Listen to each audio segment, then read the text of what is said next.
누구에게서든지 업신여김을 받지 말라. 아멘. 디도서는 이 바울이 동역자 이 디도에게 보낸 이 목회 서신입니다. 이 지중해에 있는 그레데, 지금은 크레타 섬인데요. 이 섬을 목회하는데 이 디도에게 리더를 세우고 또 어떻게 목회해야 되는지를 나누고 있습니다. 근데 이 섬은 어떠했을까요? 이 섬이요. 디도서 우리 1장 12절 말씀에 이 섬의 좀 특징을 좀 알 수가 있습니다. 우리 디도서 1장 12절 말씀을 한번 볼까요? 디도서 1장 12절 말씀 한번 읽어보겠습니다. 시작. 그레데인 중에 어떤 선지자가 말하되 그레데인들은 항상 거짓말쟁이이며 악한 짐승이며 배만 위하는 게으름뱅이라 하니. 이곳은 역사적으로도요 로마의 대항을 많이 했다고 합니다. 그래서 섬 자체가 좀 어수선하고 무질서한 곳이었습니다. 그런데 이곳에 사도 바울이 복음을 전하고 디도를 남기면서 두기고가 올 때까지 맡아서 목회할 것을 명하고 있습니다.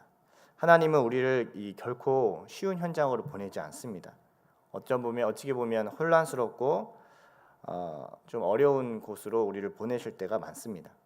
하나님은 양을 그 이리를 보내듯 이리에게 보내듯 순결함을 가지고 그 땅의 영혼의 죄를 속량할 그 문화를 정복할 자를 세우시는 분이 바로 하나님이십니다. 우리도 마찬가지입니다. 우리의 신앙의 실력은요 예배당 안에서는 결코 입증할 수가 없습니다. 여기 제가 보면요 여러분들 다 경건해 보이고 너무나도 거룩해 보입니다. 하지만 우리의 신앙은 어디서 증명이 되냐면 예배당을 나갔을 때 예배당 밖에서 증명이 되는 것이죠. 어제도 담임 목사님 말씀하셨듯이 주차를 우리가 어떻게 하고 있는가, 분리수거를 어떻게 하고 있는가, 타인을 어떻게 생각하고 어떤 의식을 가지고 행동하고 있는가, 내 배만 채우려고 하는가. 이 그레데인들의 이 모습들은 사실은 이 세상의 모습을 얘기합니다. 자기 배를 채우고 필요하면 언제든지 거짓말을 할 수 있고 이런 것들이 세상의 발걸음이죠. 그런데 이곳에서 우리가 그리스도인으로 살기 위해서 우리가 거룩한 교회를 세우기 위해서는 어떤 것이 필요할까요? 오늘 이제 말씀을 통해서 함께 그것을 나눠보기를 원합니다. 물론 여러 가지가 있겠지만 가장 중요한 것은 이 하나님의 높은 신앙의 기준, 또 바른 교훈에 합당한 것을 말해야 하는 것입니다. 우리 2장 1절 말씀을 한번 볼까요? 2장 1절 말씀 다시 한번 읽어보겠습니다. 시작. 오직 너는 바른 교훈에 합당한 것을 말하며. 이 디도에게 바울이 명한 거예요. 합당한 바른 교훈에 합당한 것을 너는 말해야 된다. 이 말해야 된다는 말한다는 것은 좀 이렇게 진술하는 것을 넘어서요 적극적으로 가르치는 것을 얘기하는 동사를 쓰고 있어요. 목회는 목양하는 자의 어떤 목양을 하는 대상의 감정을 맞추는 것이 아닙니다. 우리도 아이들을 양육하고 훈육할 때 이 아이들을 맞춰서 해주는 게 아니에요. 아이들이 막 달콤한 사탕 먹고 싶다고 그래 사탕 먹고 싶은가 사탕 줄게. 엄마 나 스마트폰 보고 싶어요. 스마트폰 봐라. 이렇게 하면 이 아이는 망가지게 되는 것이죠. 하나님은 우리를 양육하기 위해서 하나님의 말씀을 주시는데 이 말씀은 바른 교훈에 합당한 것입니다. 그것을 끝없이 선포하고 말하고 지키는 싸움이에요. 부모가 약간 무너질 때가 있어요. 그렇지만 부모 무너졌다고 이 자녀에게 나도 무너졌으니까 너도 무너져라고 얘기하는 게 아니에요. 부모도 다시 신앙을 돌이키고 회복하고 그 자리로 가게 되는 것이고 또 자녀들에게 그 자리를 갈 것이라고 갈 수 있다고 얘기하는 것이 이 자녀를 양육하는 거잖아요. 그것과 마찬가지입니다. 저도 이제 목회를 하면서 부담될 때가 많습니다. 어쩔 때는 이게 조금 저 자신도 얘기하기 어려운 건데 이렇게 사람들한테 말할 수 있을까라는 생각할 때가 있어요. 그런데 그때 이제 선포하는 거예요. 그걸 내가 해야겠다. 그걸 하면서 선포합니다. 그러면 하나님이 제 자신을 다시 한번 그 말씀에 매이게 될 뿐만 아니라 함께 그 자리로 갈 수 있게 은혜를 주십니다. 부담스럽고 어려울 때도 있지만 목회자부터 하나님 말씀에 순복하고 나아갈 때 그곳에 하나님의 나라가 임할 수 있다는 것입니다. 요즘 우리 공감이라는 단어가 화두입니다. 너무나도 많은 사람들이 회자되는 단어인데요. 마음을 알아주는 것이 되게 중요한 부분입니다. 그러나 그 인생이 하나님 말씀에 비춰서 계속 성장하도록 돕지 않는다면요, 그런 것들이 필요하지만 그냥 그 사람의 마음만 계속 알아준다면요, 결국에는 죄성에 머물러서 죽을 수 있다는 것입니다. 분명하게 잘못된 것이 있으면 우리는 이야기를 해야 되고 바른 교훈으로 가르쳐야 된다는 것입니다. 그래서 목양 양육은 영적인 수술하는 위치에 서 있어요. 어쩔 때는 정말 말하기 싫은데 말을 해야 합니다. 그리고 상대가 잘못된 길로 가고 있으면 그 얘기를 꼭 해줘야 되는 거예요. 그렇지 않으면 그 영혼이 살 수 없기 때문이에요. 그렇다면 합당한 교훈은 여러분 어떻게 구체적으로 설명할 수 있을까요? 우리 2절부터 10절까지 말씀을 다시 한번 보겠습니다. 2절부터 10절까지 말씀 함께 다시 한번 읽겠습니다. 시작. 늙은 남자로는 절제하며 경건하며 신중하며 믿음과 사랑과 인내함에 온전하게 하고, 늙은 여자로는 이와 같이 행실이 거룩하며 모함하지 말며 많은 술에 종이 되지 아니하며 선한 것을 가르치는 자들이 되고, 그들로 젊은 여자들을 교훈하되 그 남편과 자녀를 사랑하며 신중하며 순전하며 집안일을 하며 선하며 자기 남편에게 복종하게 하라. 이는 하나님의 말씀이 비방을 받지 않게 하려 함이라. 너는 이와 같이 젊은 남자들을 신중하도록 권면하되 범사에 내 자신이 선한 일에 본을 보이며 교훈에 부패하지 아니함과 단정함과 책망할 것이 없는 바른 말을 하게 하라. 이는 대적자로 하여금 부끄러워 우리를 악하다 할 것이 없게 하려 함이라. 종들은 자기 상전에게 범사에 순종하여 기쁘게 하고 거슬러 말하지 말며 훔치지 말고 오히려 모든 참된 신실성을 나타내게 하라. 이는 범사에 우리 구주 하나님의 교훈을 빛나게 하려 함이라. 크게 몇 가지 분류를 가지고 이 바울이 얘기하고 있습니다. 첫 번째는 늙은 남자들을 얘기합니다.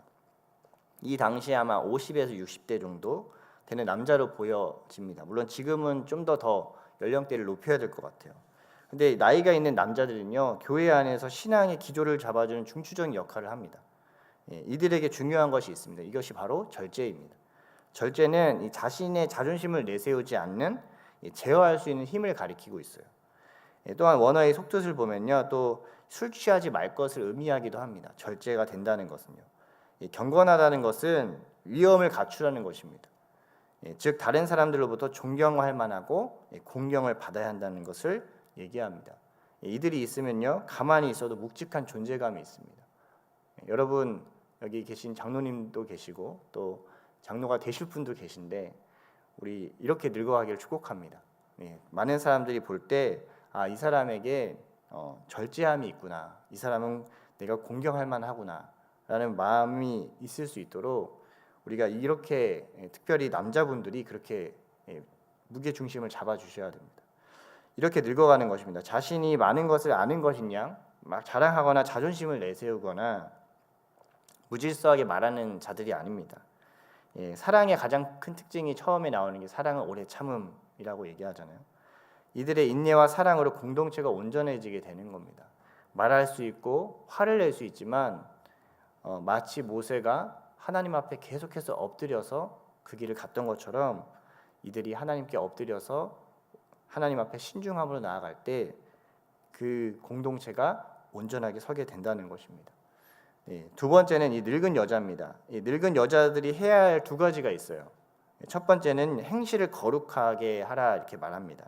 이것은 몸가짐과 태도가 거룩하라는 것인데, 여기서 거룩이라는 것은 이 사람과 장소와 행동에 알맞게 너희가 행동하라 이렇게 얘기하는 것이에요. 상황에 맞게 자신을 내어주고 구별할 수 있다는 것을 얘기합니다. 그리고 두 번째가 하실 일이 있어요. 이게 뭐냐면 가르치는 일입니다. 누구를 가르칠까요? 젊은 여자들을 가르치시는 거예요. 이들에게 무엇을 가르치나요? 사실 어찌 보면 가장 힘든 것일 수 있습니다. 우리 4절 말씀 한번 볼까요? 4절 말씀에 나이가 든 여자든 젊은 여자든 이것을 가르치라고 얘기합니다. 한번 읽어볼까요? 시작. 그들로 젊은 여자들을 교훈하되 그 남편과 자녀를 사랑하며, 5절까지 읽어볼게요. 신중하며 순전하며 집안일을 하며 선하며 자기 남편에게 복종하게 하라. 비방을 받지 않게 하려 함이라. 집안일과 남편에게 이제 집안일을 순전하게 잘하고 남편에게 복종하게 하라 이렇게 얘기합니다. 이 선하다는 것은 하나님의 선에 자신을 일치시키는 건데요. 하나님의 선은요, 그 가정을 지키고 남편에게 복종하라 이렇게 얘기하는 거예요. 남편과 자녀를 사랑하며 신중하며 순전한 것은 요즘 여성 인권들을 주장하는 분들에게는 구시대적인 발상일지도 모릅니다. 그러나 하나님의 기준은 우리에게 허락한 일상과 이 삶에서 내가 있어야 할 그 자리에 있는 것입니다. 남편에게 복종하라는 이 동사는 수동태로 쓰여졌어요. 복종하게 될 것이다 너희가 이렇게 만들어라. 하나님의 은혜와 성령은 내가 분명히 옳지만 내 옳음을 막 입증하는 자리로 가는 것이 아니라 그 영혼을 섬기고 사랑하는 자리로 가라고 얘기하는 것입니다. 아내가 남편에게 여러분 복종하게 되잖아요. 남편은요 자신이 가정의 영적 제사장이라는 그 자리를 찾아갈 수 있습니다. 그러니 모임 가운데 여러분 제가 부탁드리고 권면드리는 것은 절대로 남편을 욕하거나 욕되게 하는 일이 없기를 축복합니다. 특히 젊은 여자분들이 이제 생활하면서 이게 쉽지 않거든요. 물론 자신의 감정을 풀 필요는 있겠지만 궁극적으로 이 남편을 욕되게 하면서 이 가정이 온전히 세워질 것을 기대하면 안 됩니다. 또 하지 말아야 할 것이 있습니다. 이것은 뭐냐면 모함하지 말고 술의 종이 되지 말라고 말합니다. 모함은요 여기 이 원어를 보면 디아블로스라는 표현을 씁니다. 이것은 이 사단의 짓거리다, 이 악마의 짓거리다 이렇게 얘기합니다. 이 모함은 결국 비방하는 거예요. 다른 사람을 중상모략해서 사이를 멀어지게 만드는 이간질하는 것입니다. 또 이 술을 먹는 것은 그 당시 이제 문화 가운데서 술을 먹는 문화가 있었어요. 그래서 이게 약주를 넘어서 이 술의 종이 되어 버리는 경우가 있었습니다. 이것을 하지 말라고 권면하고 있습니다.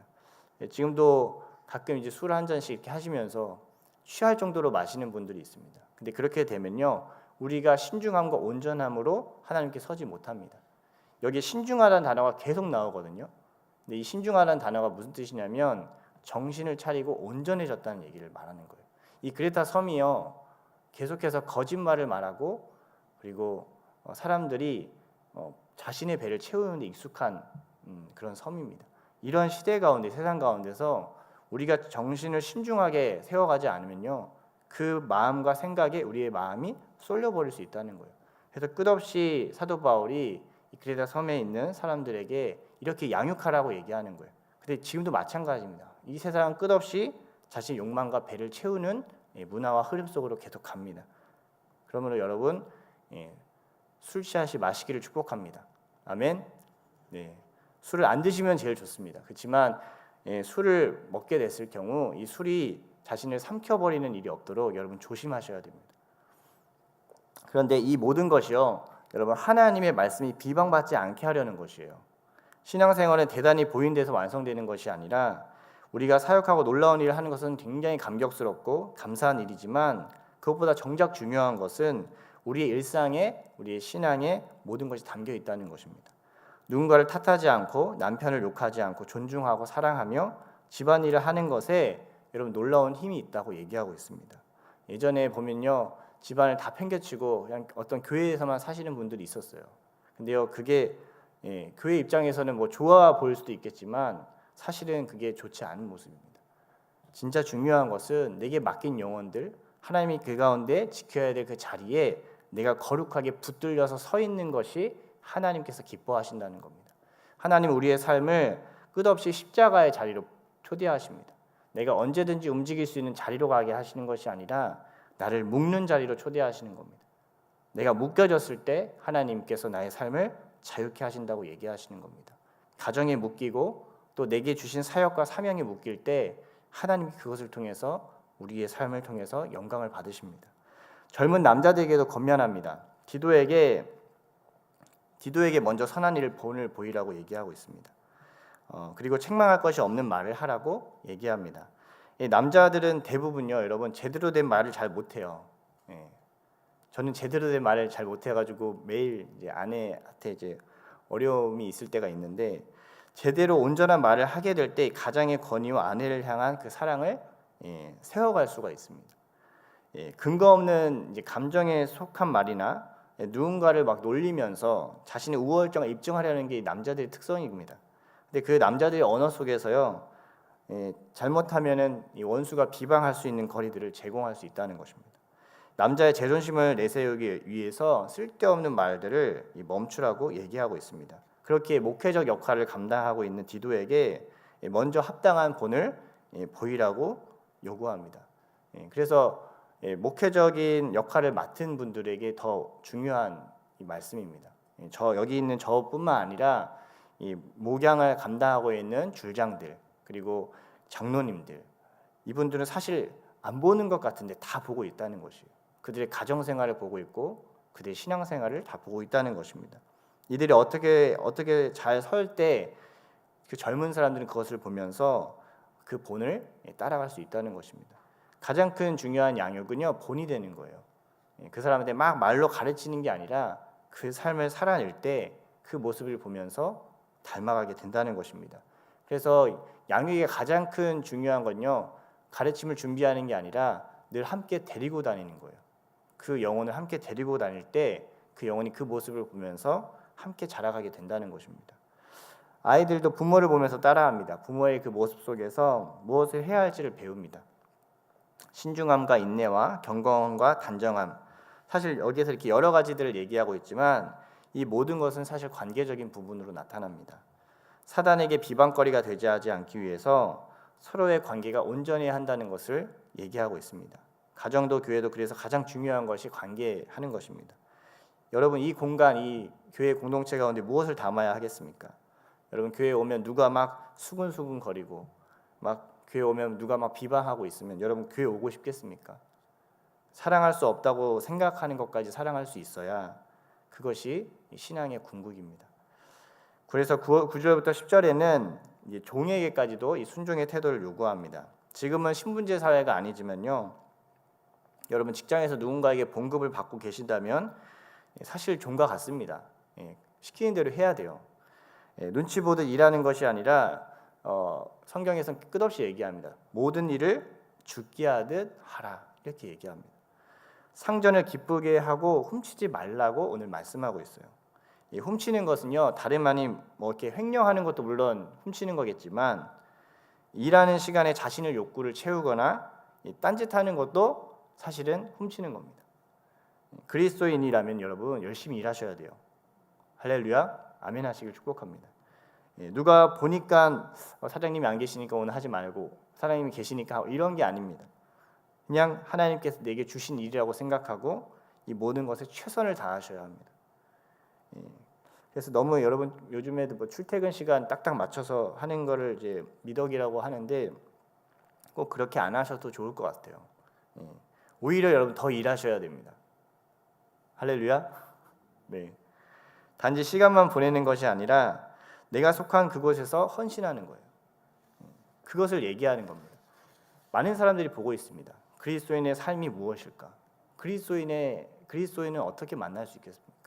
여러분 예수님은 어떻게 여러분 보여주실 수 있습니까?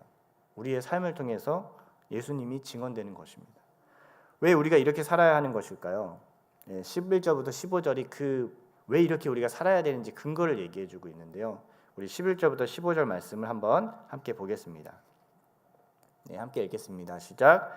모든 사람에게 구원을 주시는 하나님의 은혜가 나타나 우리를 양육하시되 경건하지 않은 것과 이 세상 정욕을 다 버리고 신중함과 의로움과 경건함으로 이 세상에 살고 복스러운 소망과 우리의 크신 하나님 구주 예수 그리스도의 영광이 나타나심을 기다리게 하셨으니 그가 우리를 대신하여 자신을 주심은 모든 불법에서 우리를 속량하시고 우리를 깨끗하게 하사 선한 일을 열심히 하는 자기 백성이 되게 하려 하심이라. 너는 이것을 말하고 권면하며 모든 권위로 책망하여 누구에게든지 업신여김을 받지 말라. 아멘. 이 십자가에서 우리의 죄를 속량하신 예수님의 그 은혜는 그냥 속량 자체에서만 끝이는 것이 아닙니다. 이것의 목적이 있습니다. 그것은 우리가 선한 일을 위해서 열심히 일하는 하나님의 백성이 되기 위해서 그렇게 하신 것입니다. 예수님의 복음은요, 여러분 값싼 복음이 아닙니다. 그냥 공짜로 얻었으니까 나는 그냥 아무렇게나 살 것이다라가 아닙니다. 하나님의 대가를 지불하셨어요. 죄 없는 자는 돌로 치라. 이제 가늠한 여인이 끌려왔을 때 예수님이 얘기하신 거예요. 죄 없는 돌로 치라. 근데요, 그 여인의 아무도 돌을 들지 못하고 다 떠나갑니다. 근데 그 여인을 바라보면서 예수님이 말씀하시는 거예요. 나도 너를 정죄하지 않겠다. 다시는 가서 죄를 짓지 마라. 근데요, 말로만 끝낸 것이 아닙니다. 그 죄의 값을 예수님 십자가에서 담당하신 거예요. 대가 없이 그냥 말로 편하게 해주신 것이 아닙니다. 여러분, 반드시 죄는 대가를 지불하게 되어 있습니다. 죄의 싹은 사망이기 때문입니다.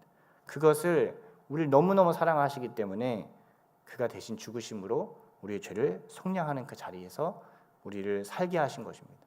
그렇기 때문에 여러분, 하나님께서 구원을 주신 거 너무 감사한데 감사한 그것을 끝내는 것이 아니라 우리가 하나님의 아들과 딸로서 하나님께서 살기를 원하신다는 것을 꼭 기억하셔야 됩니다. 우리도 그렇잖아요. 사고친 자식이 있으면 돈도 쓰고 힘도 써서 회복시키잖아요. 또 다시 사고 치려고 그걸 하는 게 아니지 않습니까? 속량은 여러분 철저한 대가와 헌신이 필요합니다. 결국 사랑과 헌신이 녹아져서 그의 인생에 온전하게 되는 것, 그의 인생이 온전하게 되는 것이 신앙의 목표입니다.